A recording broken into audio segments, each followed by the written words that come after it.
Railway protection force દ્વારા પાલનપુર ખાતે જનજાગૃતિ અભિયાન હાથ ધરાયું. રેલવે પ્રોટેક્શન ફોર્સ દ્વારા પાલનપુર ખાતે જનજાગૃતિ અભિયાન હાથ ધરાયું. રેલવે પ્રોટેક્શન ફોર્સ દ્વારા પાલનપુર ખાતે જનજાગૃતિ અભિયાન હાથ ધરાયું હતું, જેમાં રેલવેના અધિકારીશ્રીઓ દ્વારા એચઆરઓ, સીઆરઓ તથા પથ્થરબાજી જેવી ઘટનાઓને રોકવા માટે લોકોને વિગતવાર માહિતી આપવામાં આવી હતી. રેલવે લાઇનની આજુબાજુમાં રહેતા લોકોને પોતાના પાલતુ પ્રાણીઓને રેલવે લાઇનથી દૂર રાખવા અને અવરજવર માટે રેલવે લાઇન ન ઓળંગવા તેમજ પોતાના બાળકોને રેલવે લાઇનથી દૂર રાખવા અને રેલવે ટ્રેન પર પથ્થર ન ફેંકવા અંગે વિગતવાર સમજણ આપવામાં આવી હતી.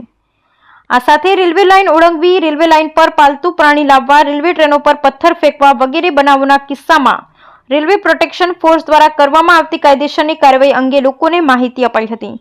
આ પ્રસંગે સબ ઇન્સ્પેક્ટર શ્રી રામફુલ મીણા, શ્રી નારાયણભાઈ, શ્રી જગદીશ દેસાઈ વગેરે અધિકારીશ્રીઓ અને કર્મચારીશ્રીઓ ઉપસ્થિત રહ્યા હતા.